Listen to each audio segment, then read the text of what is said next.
आ गई है? तीसरी बार है जी अभी ये।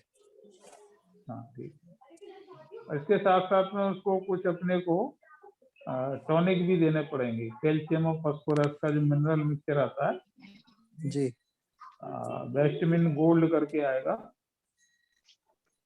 वो एक मुट्ठी मिक्सचर, मिनरल मिक्सचर पाउडर आता है, जी, वो उसको अपन टॉनिक के रूप में रोजाना उसको दीजिए, डाइट जी, में शामिल कर लो। तो उससे उसका दूध भी ठीक रहेगा और कैल्शियम फास्फोरस की कमी है वो उसकी दूर होती रहेगी। इसके अलावा जो आपने आयुर्वेदिक दवा पूछी है, जी, सहजन जो आता है ना, मुनगा, सहजन, सहजना, सौजना, जो भी आपके क्षेत्र में बोलते हो, हाँ, जिसकी हाँ जी, हाँ जी, फलियों सहजन है। जिसकी फलियों की अपन सब्जी खाते हैं, हाँ जी, उसकी पत्तियां आ, करीब 500 ग्राम डेली उसको खिलाने के लिए दी। और जी, बर्फ के पानी के जितनी बार छींटे अपन लगा सकते हैं उससे पिछले हिस्से पे जी, बर्फ के पानी के छींटे मार देना, बस इससे आपको आराम मिलेगा।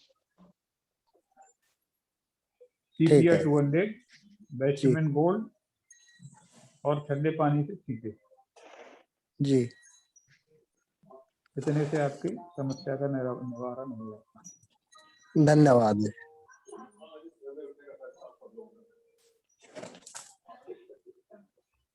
जी धन्यवाद। आपकी आवाज किन्हीं और लोकेश जी, के आपकी कुछ प्रश्न है, प्रश्न पूछ लीजिए। मेरे पास भी कुछ प्रश्न।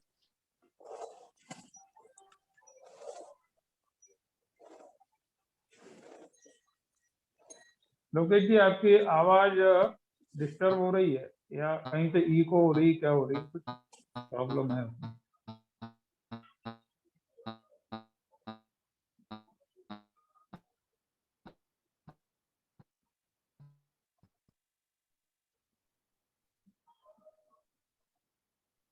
नहीं सुनाई नहीं दे रहा, क्या कह रहा है?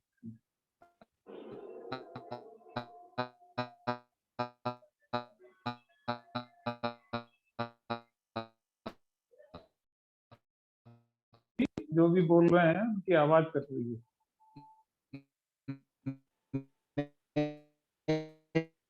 साउंड डिस्टरबेंसेज हो रहा है।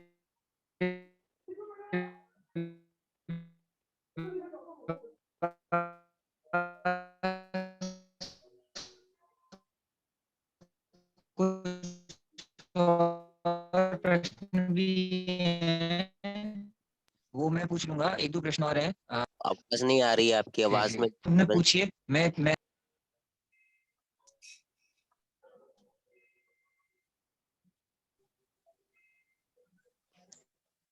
लोकेश जी आपकी आवाज डिस्टर्ब हो रही है।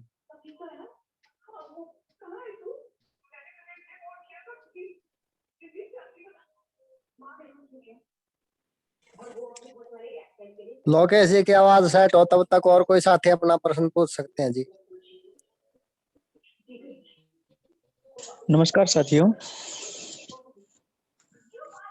नमस्कार जी, जो आवाज आ रही है, आवाज मेरी, अब मेरी आवाज आ रही है?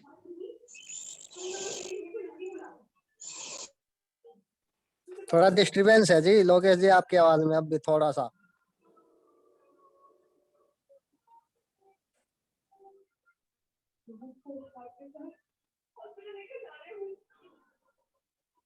हाँ उमेश जी आप प्रश्न पूछिए। उमेश जी, मेरी आवाज आ रही है तो इस प्रकार? तो ये होता है कि ट्यूमर जी जी। तो ट्यूमर दो तरह का होता है, एक बिनाइन ट्यूमर होता है, एक मैलिग्नेंट ट्यूमर होता है। मैलिग्नेंट ट्यूमर अगर है तो वो कैंसर है, पर प्राय जो है बच्चेदानी में कैंसर नहीं होता। किसी डॉक्टर ने अगर उनको ये बताया है कि उसके ओवरी में गांठें हैं तो वो अलग बात होगी, वो सिस्ट होती है। तो वो सिस्ट है कि ट्यूमर है, क्या है, संबंधित से इस बारे में थोड़ा सा पूछें या मुझसे मेरी बात कराएं तो मैं उसकी समस्या का निवारण करूंगा। जी जी जी, मैं उनको नंबर दे दूंगा डॉक्टर साहब का। और ये अगला उन्होंने पूछा था कि बच्चेदानी विकसित नहीं है उसकी। एट्रेसिया, विकसित नहीं है तो उसकी उम्र क्या है जी जी जी, ये तो उन्होंने कुछ है ना? बताया नहीं क्या, हाँ, और वो ऐसा। शामिल हाँ। भी नहीं हुए सेशन में। उम्र क्या है, अगर उम्र पूरी हो गई है उसकी, और वजन कितना है, एनिमल का वजन कितना है, वजन अगर उसका 180 किलो है और उम्र उसकी 2-2.5 साल से ऊपर है, गौवंश में 2.5 वर्ष से ऊपर और भैंस वंश में 3 वर्ष से ऊपर, और वजन इनका भैंस वंश में 200 किलो से ऊपर और गौवंश में 250 किलो, 180 किलो, इतना वजन अगर है, उसके बाद भी अगर डेवलपमेंट नहीं है यूटेरस का, तो अपन उसमें मिनरल मिक्सचर भी देंगे, हार्मोनल थेरापी भी देंगे। तो संबंधित अगर यहाँ उपस्थित है तो थोड़ा पूरी समस्या से मुझे अवगत कराएं। नहीं डॉक्टर साहब, यहाँ पे उपस्थित नहीं है वो। मैंने उनको लिंक भेजा था पर वो जुड़े नहीं है जी। वो मैं आगे बात कराऊंगा उनसे जी। क्या है कि कुछ क्वेश्चन जो पूछ लेते हैं ना, तब उसको थोड़ा समस्या का समाधान होता है ना? अब वो जी जी। ऐसे ही सहज प्रश्न कर देना कि विकसित नहीं हो रही, तो क्या किसी को दिखाया है क्या? विकसित होना हम्म। का मतलब ये है कि एक आकार होता है। अब हम्म, उसमें क्या विकसित नहीं हुआ? यूटेराइन हॉर्न विकसित नहीं हुआ, अंडाशय का विकास नहीं हुआ, हम्म, या अन्य कोई दिक्कत है, या वो हीट पे नहीं आ रही है? हम्म। जी जी डॉक्टर साहब।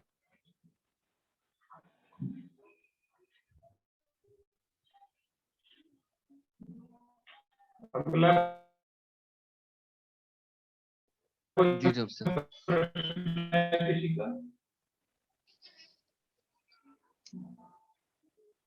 फिर भी मैं बता देता हूँ कि अगर यूटेरस का यानी बच्चेदानी का पूर्ण विकास नहीं हुआ है, तो एलोज कंपाउंड करके आयुर्वेद में दवाई आती है, वो अपन उसको खिला सकते हैं। 10-10 गोलियां सुबह शाम, और ये जी कंटिन्यूस डॉक्टर साहब। 10-15 दिन देंगे तो अंडाशय का भी विकास ठीक होगा, और यूट्रस की जो साइज है वो भी ठीक हो जाएगी, अगर किसी कारण से साइज में कोई दिक्कत है तो। और होम्योपैथी में पल्साटेला 30, ये अपन 20 से 30 बूंद, 20 to 30 ड्रॉप्स डेली अपन देंगे 1 महीने तक। तो ये उनकी समस्या का समाधान हो जाएगा। और इसके अलावा कुछ स्पेसिफिक अगर उनको और पूछना है तो आप मेरा नंबर उनको शेयर कर दीजिए, वो बात कर। जी डॉक्टर साहब जी, बिल्कुल। उमेश जी, उमेश जी आप कुछ पूछना चाह रहे थे शायद। उमेश जी आप प्रश्न माइक ऑन करिए और पूछिए। नमस्कार डॉक्टर साहब। जी नमस्कार। डॉक्टर साहब, एक गोवंश है, उसको एक थन खराब हुआ था, मतलब उसमें गांठ वगैरह पड़ रही थी, तो मतलब पिछले ब्यांत में ही वो खराब हो गया था। लेकिन इस बार उसमें क्या हुआ कि शायद चोट लगी है, तो दूसरे थन दूसरा थन भी ऐसा ही हो रहा है, उसमें पस ऐसा दिखता है जैसे कि शायद पस हो। अभी दूध देना बंद किया हुआ है गौ माता ने, तो काफी सूज भी रहा है वो दूसरा थन, और मतलब सेम वैसी कंडीशन हो रही जैसी वो पहले वाला थन था ना जो चला गया, उसके जैसा ही दिख रहा है। तो क्या कोई दवाई वगैरह, अभी 3-4 दिन पहले ही चोट लगी है वो। नहीं आई और बीच में आवाज चली। डॉक्टर साहब आवाज साफ नहीं आ रही मेरे पास।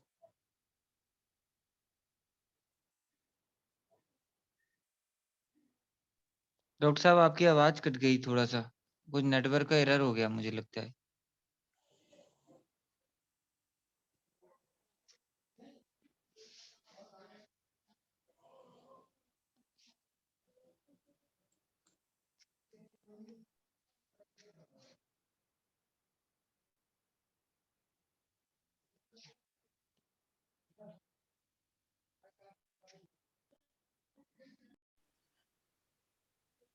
हाँ जी उमेश जी, कंटिन्यू करिए। हाँ जी जी।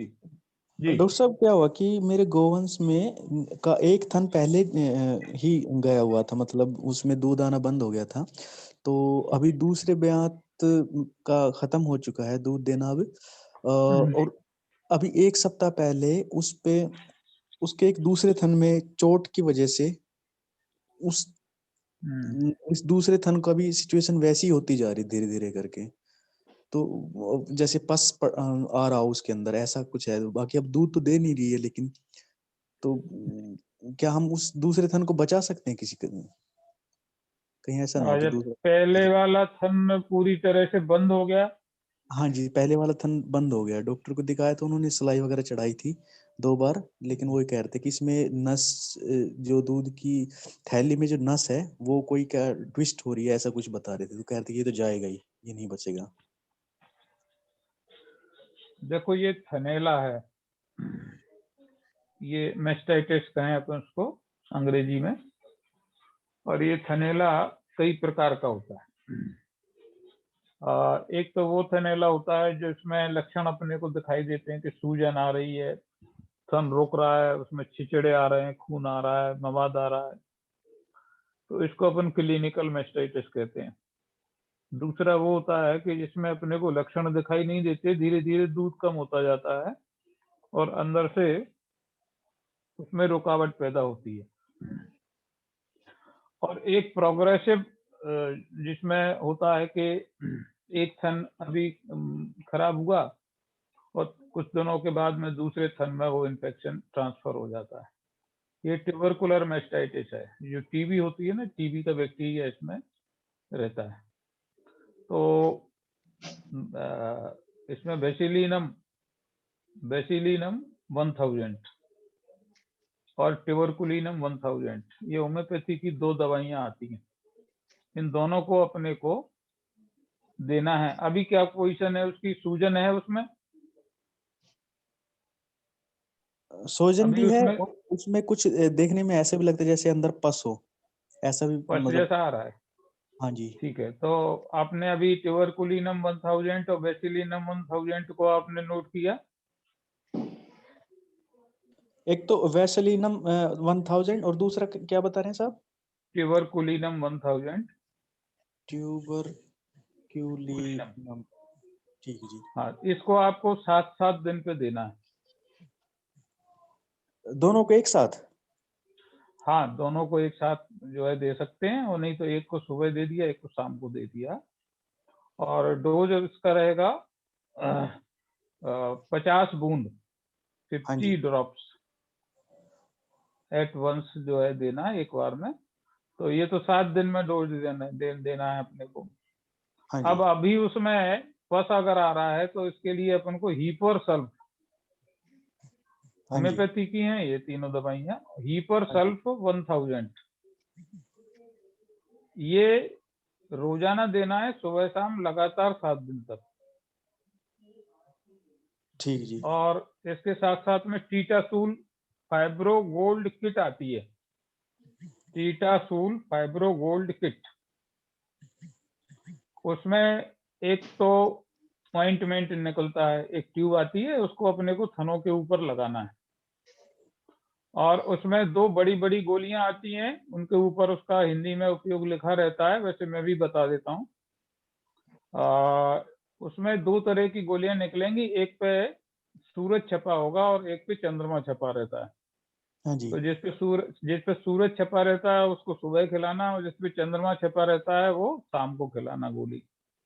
ठीक जी। इसके अतिरिक्त उसमें 2 शीशियां आएंगी, उसमें बहुत सारी गोलियां होंगी, छोटी छोटी होम्योपैथी की जो गोल गोल गोलियां होती है हाँ इस जी। तरह की। हाँ तो जी। उसमें से अपने को वो बाद में शुरू करना है। पहले दिन तो वो बड़ी बड़ी गोलियां जो आती हैं, बोलस जिनको कहते हैं, वो खिलाना है। हाँ उसके जी। बाद में फिर ये शीशियों की शुरू करना है, और इसमें से 10-10 गोलियां ऐसे ही, जैसे 1 नंबर और 2 नंबर उस पर लिखा रहेगा, हाँ जी। या सूरज चंद्रमा उस पर छपा रहता है, तो सूरज वाली सुबह देना और चंद्रमा वाली शाम को देना। ये कंटिन्यूस अपन 1 महीने देंगे तो वो कंप्लीटली जो है क्योर हो जाएगा, और अगली ब्यात में आपका ये थन भी ठीक हो जाएगा। अच्छा, जो पहले हुआ था वो भी ठीक हो जाएगा? हाँ, उसमें भी जो है आ जाएगा। ठीक, ये सब जो ट्यूबरक्यूलिनम 1000 और वैसेलिनम 1000 ये लिक्विड में लेके आनी है? लिक्विड में लेके आना। ठीक, और वही 20-25 बूंदे एक बार में? हाँ, 20-25 बूंद एक बार। ठीक, ठीक, धन्यवाद साहब। राजन जी, आप कुछ पूछना चाह रहे थे? कृपया माइक ऑन करिए अपना। नहीं सर, नहीं, मेरे को नहीं पूछना, बस वॉइस कट रही थी, मेरे को ये बताना था। अच्छा, ओके अब ओके। ठीक आ रही है। जी जी जी। किन्हीं और का कुछ प्रश्न है तो वो अपना प्रश्न पूछ सकते हैं। प्रदीप जी, आपका कुछ प्रश्न हो?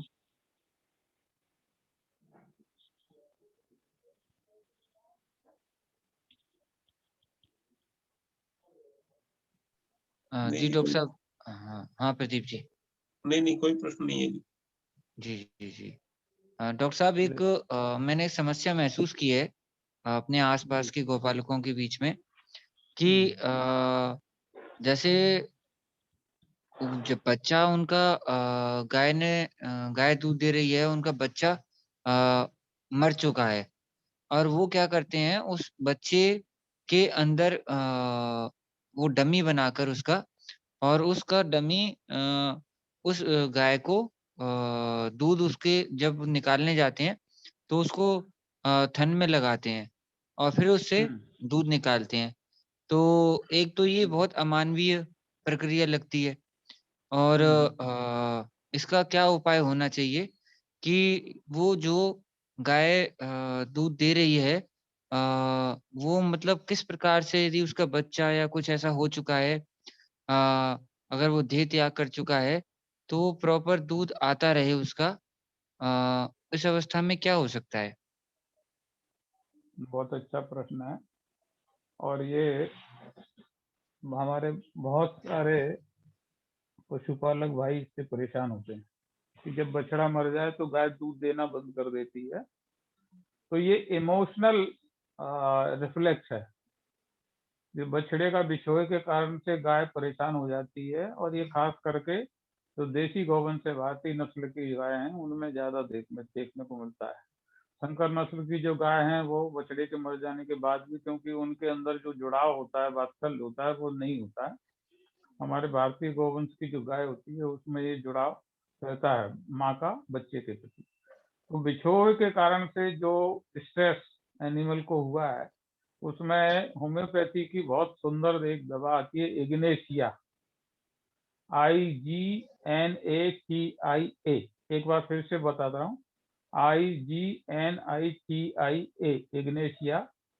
इग्नेशिया 1000 या इग्नेशिया 200 किसी भी पोटेंसी में ले लीजिए, और इसको 4-4 घंटे, जैसे ही बछड़ा जिस दिन से मरता है उसी दिन से आप 4-4 घंटे पे 20-20 बूंद कंटिन्यूस 7-8 दिन देंगे, तो ये कंडीशन आपको फिर बछड़े को अलग से डमी बनाना या उसको अलग से कोई इंजेक्शन, ऑक्सीटोसिन के इंजेक्शन लगाना या इस तरह का कोई नहीं करना पड़ेगा। तो धीरे धीरे धीरे धीरे धीरे वो नॉर्मल हो जाएगी, और उसके अंदर जो बिछोह के कारण से जो रिफ्लेक्स का जो एक्साइटमेंट उसमें होता है वो धीरे धीरे गाय भूलने लगती है। दूसरा तरीका ये है कि अपन जब दूध निकालने के लिए बैठते हैं तो उसको कुछ खाने के लिए उसी समय डालें, उसके पहले उसको खाने को कुछ नहीं दें। तो धीरे उसका डाइवर्शन करना है, उससे जो दिमाग का जो डाइवर्शन है, तो उसी समय उसको खाने के लिए रखें, तो उसमें लग जाएगी गाय, और उसको ये नहीं रहेगा कि कोई दूध निकालने के लिए बैठा है, तो उस समय वो उसको एक्साइटमेंट नहीं होगा। तो ये कुछ उपाय अपन कर सकते हैं। तीसरा ये है कि उसके नाक में, क्योंकि वो बछड़े की जो स्मेल आती रहती है, तो गाय बछड़े को जैसे ही अपन छोड़ते हैं तो गाय बछड़े को सूंघती है, तो नाक में से जो रिफ्लेक्स उसको जाता है सूंघने का, उसको भुलाना है।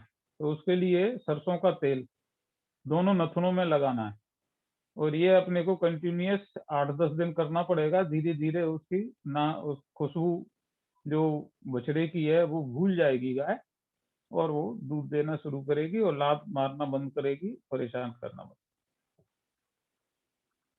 जी डॉक्टर साहब, ये बहुत इम्पोर्टेंट आपने चीज बताई।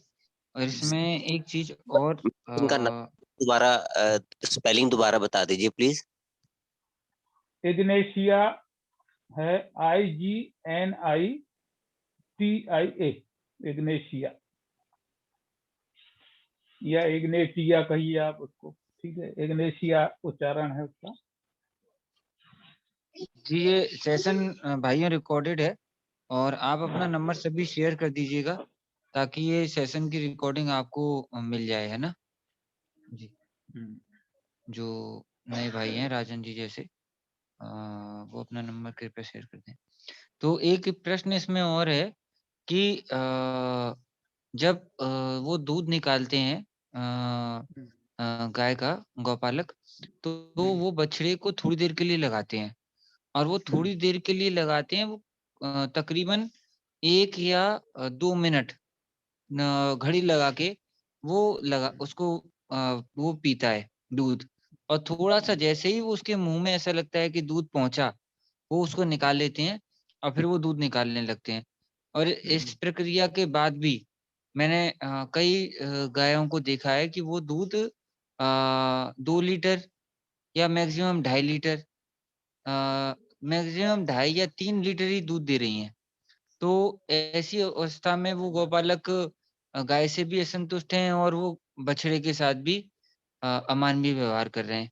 तो क्या इसमें तरीका अपनाना चाहिए कि उसका दूध भी थोड़ा बढ़ जाए और वो बछड़े को भी बछड़े के साथ कैसे न्याय हो, इस पे थोड़ा सा कुछ प्रकाश डालिए डॉक्टर साहब। जी देखें, प्रकृति ने माँ को जो दूध दिया है वो अपने बछड़े के लिए दिया है, उस पर सबसे पहला अधिकार उसके बेटे का होता है। तो अब चूंकि हम व्यापार हमने शुरू किया है कि गाय दूध को बेचने का, इसके पहले अगर अपन जाएंगे, बहुत पहले जब गौपालन होता था और घर घर में गाय रहती थी, तो ये सब बातें नहीं होती थी। सबसे पहले बछड़े को भरपेट दूध पिलाया जाता था। आज भी अगर नहीं पिला पा रहे हैं तो कम से कम 1 थन का दूध उसके लिए छोड़ना चाहिए, पहले तो ये अपील है। दूसरा, गाय का दूध कम है इसलिए वो ऐसा करते हैं, तो गाय का दूध बढ़ाने के लिए बढ़िया एक कॉम्बिनेशन है। 30 ग्राम, आप लोग जो भी नोट करना चाहें वो नोट करते चलें। 30 ग्राम अजवाइन और 30 ग्राम सतावर चूर्ण, 30 ग्राम अजवाइन, 30 ग्राम सतावन चूर्ण और 30 ग्राम मेथी दाने का चूर्ण। मेथी दाना जो होता है, जो अपन आहार में लेते हैं, मसालों में डालते हैं, मेथी दाना, उसको थोड़ा पहले कढ़ाई में भूनना है। कढ़ाई में भूनने के बाद उसको मिक्सी में पीसना है या खलबट्टे में उसको कूट करके रख लें। 30 ग्राम मेथी दाना, 30 ग्राम अजवाइन, 30 ग्राम सतावर का चूर्ण और 50 ग्राम गुड़, इसका एक लड्डू बना करके रोज खिलाना है। और अगर गौ माता ज्ञावन है तो 7वें महीने से, 9 महीने का गर्भ होता है, 7वें महीने से अगर अपन देना शुरू करेंगे तो जो पिछली ब्यात में उसने जो दूध दिया है उससे निश्चित रूप से 1-2 लीटर, मतलब अगर 2 लीटर पहले से देती रही है तो वो 4 लीटर पे आ जाएगी डेफिनेटली। और ये प्रयोग बहुत सफल प्रयोग है, इस तरह से अपन उसका दूध बढ़ा सकते हैं। इसके अलावा भी अपन मिनरल मिक्सचर दे सकते हैं। मिनरल मिक्सचर बाजार में आते हैं, अच्छे से mineral mixture, chelated mineral mixture आते हैं, वो 30 ग्राम डेली अपने को देना है आहार में। क्योंकि आज का जो फसल है, जो हम पौधे ले रहे हैं फसलों में, उनमें मिनरल्स की कमी होती चली जा रही है। कैल्शियम है, फास्फोरस है, कॉपर है, कोबाल्ट है, मैग्नीज है, आयरन है, मैग्नीशियम है, इस तरह के जो छोटे छोटे जो तत्व हैं वो फसलों में नहीं आते। सल्फर है, आपने देखा होगा सरसों का जो तेल पहले अपन निकालते थे तो उसकी झरप, आंखों में आंसू आ जाते थे। आज वो सल्फर और सरसों में न होने के कारण से वो झरप धीरे धीरे कम होती जा रही। तो मिट्टी में ये सारे तत्व नहीं रहे। जैविक जो अन्न हम उपजाते थे पहले, गोबर की खाद, वर्मी कंपोस्ट और नाडेप की खाद और भूरे की खाद जो डालते थे, उससे से धरती पोषित होती थी। धरती के पोषण से पौधा पोषित होता था और पौधे से अन्न पोषित होता था और अन्न से हमारा जीवन चलता था। और इस तरह से सारा जो साइकिल हमने जो डिस्टर्ब किया है रासायनिक खादों के प्रयोग से, वो उसके कारण से ये सब कमियां आने लग गई हैं। तो इनको हमको बाहर से देना पड़ेगा। तो मिनरल मिक्सचर आहार में अलग से देना होता है। ये अब अगर अपन देंगे, साथ में उसको जो मैंने बताया कि अजवाइन 30 ग्राम सतावर चूर्ण और 30 ग्राम मेथी दाना चूर्ण और साथ में 50 ग्राम गुड़। अगर ये डेली के रोजाना के आहार में 2 महीने पहले से अगर अपन जोड़ देंगे और जब तक वो दूध दे रही है, तो आप देखेंगे कि उसकी जो लॉन्गेटिबिलिटी है, यानी उसकी जो दूध देने की जो 4 महीने ही दूध देने के बाद में बंद कर देती है, वो 6 और 7 महीने तक जाती है और उसका जो उत्पादन है, जो प्रोडक्शन है, वो भी बढ़ जाएगा। तो इस तरह से हम उसको अधिक उत्पादक बना सकते हैं, गाय को भी पोषण मिलेगा और किसान को भी प्रसन्नता होगी, बछड़े को भी फिर वो बड़ी प्रसन्नता से दूध पिलाएंगे। तो ये इस तरह का आप प्रयोग करके देख सकते जी डॉक्टर साहब, बिल्कुल सही बात आपने बताया।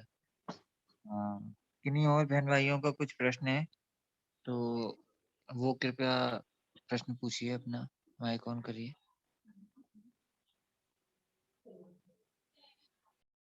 तो इसके माध्यम से उनको काफी आसानी होगी। और इसी तरह से कुछ और आपको प्रयोग लगते हैं कि गौपालकों के करीब आए गाय और वो उनको पाल रहे हैं, उसको समझें और किस प्रकार वो उसकी अहमियत को समझें, उसको जो क्या है आपने जैसे बताया अभी कि दूध को लेकर जो उनके दिमाग में गलत धारणा बनी हुई है, वो भी एक गलत विषय है। और किस किस तरह से वो थोड़ा दूध भी उसका बढ़ेगा, ये भी आपने बताया। तो और कौन-सी ऐसी समस्याएँ हैं, जो प्रमुख रूप से आपके भी अनुभव में आई होंगी, जिस वजह से गौपालक गाय से दूर हो रहा है? वो कुछ चीज़ों पे थोड़ा-सा आप प्रकाश डाल दीजिए। जी। बिल्कुल ठीक है। जब हम गौपालन करते हैं तो यहाँ पे 3 बिंदुओं पर मुख्य रूप से ध्यान देंगे अपन। फीडिंग, ब्रीडिंग और मैनेजमेंट, यानी उसका आहार कैसा हो और प्रजनन में हमको क्या क्या सावधानी रखनी है, जनन और मैनेजमेंट, यानी उसका व्यवस्थापन कैसा हो। तो फीडिंग के बारे में मैं आपको थोड़ा सा बताना चाहूंगा कि जैसे अपना भोजन षड्रस युक्त होता है, जो हमारी थाली होती है, वो आयुर्वेद के हिसाब से ये ऐसा बताया है कि अगर आपको पूर्ण स्वास्थ्य चाहिए तो आपका भोजन षड्रस युक्त हो। उसमें खट्टा, मीठा, नमकीन, कषाय, तीखा, ये 6 रस का सम्मिश्रण उसमें होना चाहिए, कड़वा भी। तो ऐसे ही हम जो, और इन सबके पीछे वैज्ञानिक जो कारण है वो ये है कि उसमें कार्बोहाइड्रेट, प्रोटीन और फैट और साथ में मिनरल्स, ये सब हमारे भोजन में आना चाहिए। तो ये कैसे आएंगे? हमारे किसान भाई क्या करते हैं कि जैसे उनके घर में कोई फसल हो रही है, थोड़ी देर के लिए मान लिया कि उनके घर में गेहूं हो रहा है, तो वो सिर्फ गेहूं का दाना हमारे पशु को देना शुरू करते हैं, जो गाय या भैंस उनके घर में पली है। उनके घर में चना हो रहा है या अरहर हो रही है, तो जो दाना उनके घर में सहज तरीके से उपलब्ध है, तो वही अकेला अकेला देते रहते हैं। या खली सरसों की या तिली की या मसूर की, ये इस तरह से, और कपास की खली अगर उपलब्ध है उनके आसपास या उनके घर में, तो वो देते हैं। तो वैज्ञानिक दृष्टिकोण ये है इसमें कि प्रोटीन, फैट और कार्बोहाइड्रेट हमें उन सभी जो है अन्न से मिलता है जिनकी अपन रोटियां बनाते हैं, जैसे गेहूं है, ज्वार है, बाजरा है, मक्का है। ये 33% होना चाहिए हमारे आहार में या पशु के आहार में। और 33% वो चीजें होना चाहिए जिनसे हम दालें बनाते हैं, उनसे हमें प्रोटीन मिलेगा। तो दालें बनाने वाले आपका चाहे वो चने की दाल हो, मटर की दाल हो, मसूर की दाल हो, मूंग की दाल हो, इनकी चूनी अपन देते हैं। तो ये 33%, और 33% वो होना चाहिए जिनसे अपन को चिकनाई मिलती है, क्योंकि शरीर के सभी अंगों को चिकनाई की जरूरत होती है। तो वो अपने को पीना से मिलेगा जानवर के लिए। तो ये 33 ये हो गया। और नमक जो कि एक बहुत ही महत्वपूर्ण अवयव होता है भोजन का, वो प्राय जानवरों को नहीं दिया जाता है। तो उसको रोजाना 20 ग्राम से 30 ग्राम वजन के अनुसार डेली उसको देंगे, तो शरीर से जितने भी जो विषैले पदार्थ हैं उनका उत्सर्जन जो होता है वो चाहे तो मूत्र के द्वारा होता है या स्वेद ग्रंथियों के द्वारा, पसीने के द्वारा होता है। तो इन सब के लिए नमक की आवश्यकता होती है। और नमक क्योंकि हम देते नहीं है, तो इसके कारण से शरीर में जो विषैले पदार्थ हैं वो रुकते रहते हैं धीरे धीरे धीरे, और वहां से फिर वो विषाक्तता बढ़ती जाती है। इसके कारण से लीवर खराब होता है। और ये तो हो गया आहार के बारे में। अब आहार अपन ने बना लिया, दाना बना लिया, तो देना कितना देना? जो प्रोडक्शन है यानी जो उत्पादन है, अगर मान लो कोई गाय 6 लीटर दूध दे रही है एक दिन में, तो उसको कम से कम 3 किलो दाना डिवाइडेड डोज में, यानी 3 किलो पूरे दिन में उसको देना है। अपन 3 बार खिलाते हैं तो उसको उस हिसाब से कर लें, 2 बार देते हैं तो 2 उस हिसाब से कर लें। पानी पर्याप्त मात्रा में कम से कम 3 बार पिलाना चाहिए, जबकि प्राय जो पशुपालक है भाई हैं वो 2 ही बार पानी पिलाते हैं, जबकि कम से कम 3-4 बार गर्मियों में, और सर्दियों में 3 बार, और बरसात में भले ही क्योंकि पानी की अधिकता रहती है, ऐसा तो प्राय 2 या 3 महीने जो होते हैं उनमें पानी ज्यादा आता है, तो उसमें 2 बार से काम चल जाए। ये अब व्यवस्थापन में दूसरी बात आती है कि उसका आवास, जो पशु जहाँ रखते हैं वो आवास पूरी तरह से हवादार और जहाँ पर्याप्त मात्रा में धूप आती हो, ऐसा इसका ध्यान रखना। और जो फर्शी है जहाँ पे वो बैठते हैं वो भैया अच्छा साफ सुथरा और ढालू, हल्का सा ढालू होना चाहिए, ताकि जब भी वो गोबर मूत्र विसर्जन करें तो अपन जब उसकी सफाई करें तो नाली में सीधे से चला जाए। इस तरह से थोड़ा सा रखेंगे। और वैक्सीनेशन जो होते हैं, एचएक्स का है, बीक्यू का है, एफएमडी का है, इन सब का टीकाकरण करवा लें। और वर्ष में कम से कम 2 बार पेट के कृमि मारने की दवा, जो प्राय किसान लोग नहीं देते हैं, तो पेट के कृमि नाशन 6 महीने में 1 बार होना चाहिए। इसके कारण से क्या होता है कि ये जो कीड़े जो पेट में पलते रहते हैं वो अपन जो भी खिलाते हैं वो वहां बैठे हुए हैं और उसमें से बटा लेते हैं। यानी हमने जो भी 3 किलो खिलाया तो 1.5 किलो वो परजीवी खा गए जो पेट में अंदर बैठे हुए हैं, और 1.5 किलो मिला हमारे पशु को। तो परजीवी को जब हम वहां से हटा देंगे, आपने देखा होगा कि अगर कई बार जो है बाहर किल्ली, मडूला और ये छोटे छोटे जीव बाहर परजीवी लग जाते हैं, और अंदर जो परजीवी होते हैं वो भी खून चूसते हैं और बाहर जो रहते हैं वो भी चूसते हैं। तो इस कारण से जो हमारा जो पोषण हम दे रहे हैं वो उसका बंटवारा कर लेते हैं। तो ये बंटवारा ना हो इसके लिए आइवरमेक्टिन की गोलियां आती हैं, वो भी दे सकते हैं। फेनबेंडाजोल की गोलियां आती हैं, वो भी दे सकते हैं। एल्बेंडाजोल की गोलियां आती हैं, वो भी अपने पशु चिकित्सक से पूछ करके वजन के अनुसार दे सकते हैं। 6 महीने में 1 बार उसकी डिवर्मिंग जरूर करना चाहिए। आहार का हमने बताया कि इस तरह से समुचित प्रबंधन अगर अपन करेंगे तो वो पर्याप्त स्वस्थ भी रहेगा, समय पे ज्ञापन भी होगा, बच्चे भी ठीक ढंग से देगा, और दूध भी पर्याप्त मात्रा में अपन उस गाय से ले सकते हैं। तो ये आहार का, टीकाकरण का, डिवर्मिंग का और उसके आवास की चिंता अगर हम करेंगे तो निश्चित रूप से पशु खुश रहेगा, और स्वस्थ भी रहेगा। आपको भी जो है पर्याप्त मात्रा में उत्पादन देगा, दूध उत्पादन देगा, और किसान भी खुशहाल रहेगा। इस तरह से अपन ज्यादा उत्पादन ले सकते हैं, और उसको हमारा जो गौवंश है या भैंस वंश जो भी हमने पाल रखा है उसको ठीक ढंग से व्यवस्थापन कर सकते हैं। जी डॉक्टर साहब, धन्यवाद बहुत बहुत। किन्हीं और बहन भाइयों का कुछ प्रश्न है? तो अपना प्रश्न साझा कर सकते हैं। हाँ, आजकल एक बीमारी बहुत देखने में आ रही है, लंपी स्किन डिसीज। ये बहुत सारे एरिया में फैली है। इसमें छोटे छोटे से फोड़े हो जाते हैं पूरी स्किन के ऊपर, और कहीं कहीं शरीर पे सूजन भी आ जाती है। ये लंपी स्किन डिसीज है। ये लंपी स्किन डिसीज का कोई टीका अभी तक बना नहीं है। इसमें मैं वेरियोलिनम 200 होम्योपैथी की खिलवाता हूँ, और जो घाव बन जाते हैं उस पर हल्दी और एलोवेरा लगाना है आपको। विटामिन सी की गोलियां खिलानी है 5 ग्राम, यानी जो आदमियों को खिलाने वाली, मानव को खिलाने वाली आती है वो 500 मिलीग्राम की होती है। तो ऐसी 10 गोलियां रोज खिलाएंगे, और जब तक वो ठीक नहीं हो जाए तब तक देना है उसको, क्योंकि वो वायरल डिसीज है, लंपी स्किन डिसीज। ये बहुत फैली है, और बहुत सारे क्षेत्रों से हमारे पास प्राय फोन आते रहते हैं। तो वेरियोलिनम 200 7 दिन में एक बार 20 गोलियां, 20 से 30 गोली, जैसा पशु का जो वजन है उसके हिसाब से 7 दिन में एक बार देनी है।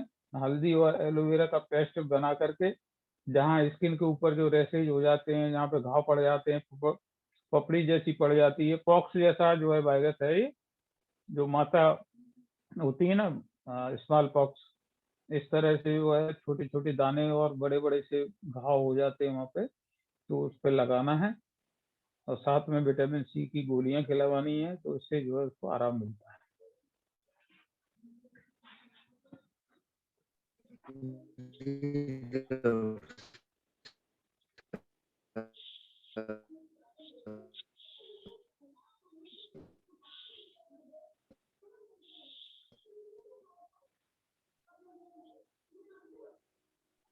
ये किसी भाई ने लिखा है कि 3 दिन का बछड़ा है, स्तन नहीं पकड़ रहा है। तो मैं उनसे ये कहना चाहूंगा, धन्यवाद बहुत बहुत। और जैसे आपने पिछली बार अभी एक प्रश्न है, 3 दिन का बछड़ा है और थन नहीं पकड़ रहा है पिछले 2 दिन जी हेलो, आवाज आ रही है? आ रही है डॉक्टर साहब?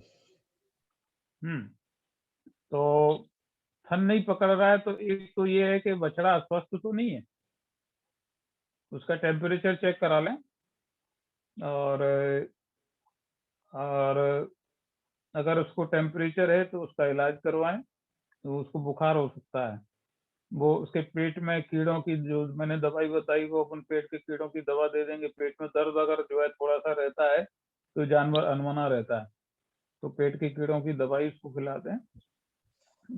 3 दिन का ही है। तो गोबर वगैरह नहीं कर अब रहा अभी प्रश्न ये 2 दिन? आता है मन में कि अभी तो पेट से ही आया है, पेट में कीड़े कहाँ से आ गए? वो उसके पेट के कीड़े उसके मां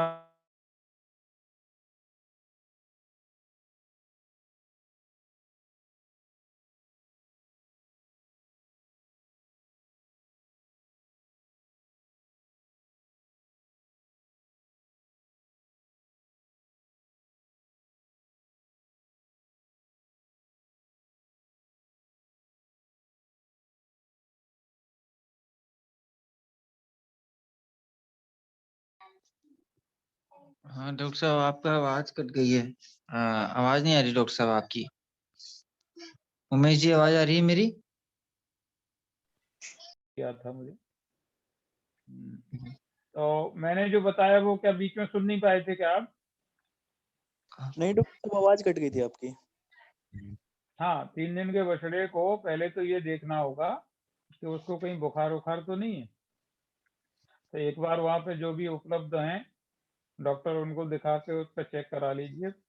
102 यानी 102 नॉर्मल टेम्परेचर होता है बछड़े का, और अगर वो ज्यादा है तो फिर उस हिसाब से उसका इलाज करवाएं। और साथ में पेट के कीड़ों की दवा के लिए अगर कुछ भी नहीं है तो अपन 21 गोलियां नीम की पत्ती बांट लें, 5-5 ग्राम की गोलियां नीम की पत्ती की, उसको कंटिन्यूअस 21 दिन तक देना है। उसके साथ में नीम की पत्ती की गोलियां बना करके उसको कंटिन्यूअस अपने को देना है। तो इससे उसके पेट के जो कृमि है, जो पेट में जो कीड़े हैं, वो ठीक हो जाएंगे।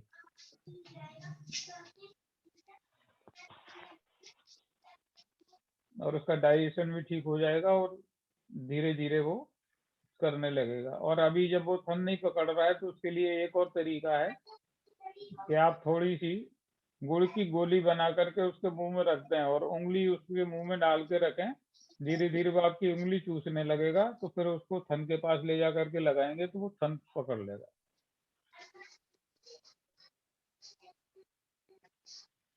जी जी धन्यवाद डॉक्टर साहब। जी जी डॉक्टर साहब, ठीक है। धन्यवाद आपका बहुत बहुत। इसमें किन्हीं के कुछ प्रश्न है तो वो अपने प्रश्न रख सकते हैं। और डॉक्टर साहब, आपने पिछली बार कुछ होम्योपैथी की एक चार्ट भेजा था, वो मैंने ग्रुप में सभी को शेयर कर दिया था। और उसके अलावा कुछ और आपके पास कुछ डाटा हो तो आप मुझे शेयर कर दीजिएगा, तो मैं सबको शेयर कर दूंगा। हाँ, अभी मैं एक पुस्तक लिख रहा हूँ, बाद में उसको अभी PDF बना के डालेंगे। जी जी डॉक्टर साहब, अगर किसी बहन भाइयों का कुछ अंतिम प्रश्न है तो वो पूछ सकते हैं।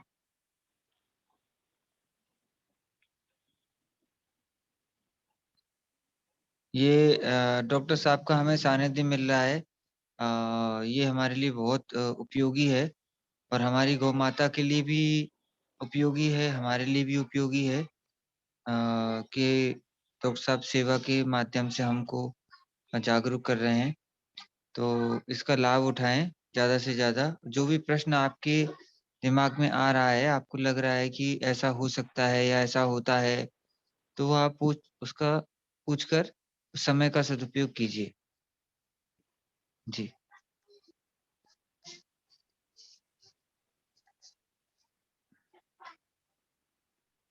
ठीक है लोकेश जी, अब मुझे लगता है किसी का कोई प्रश्न नहीं है। और हाँ डॉक्टर समय साहब। भी, हाँ समय भी लगभग हो ही गया, 10 बज गए। जी जी डॉक्टर साहब, बिल्कुल। तो ठीक है डॉक्टर साहब, इस सेशन को समाप्त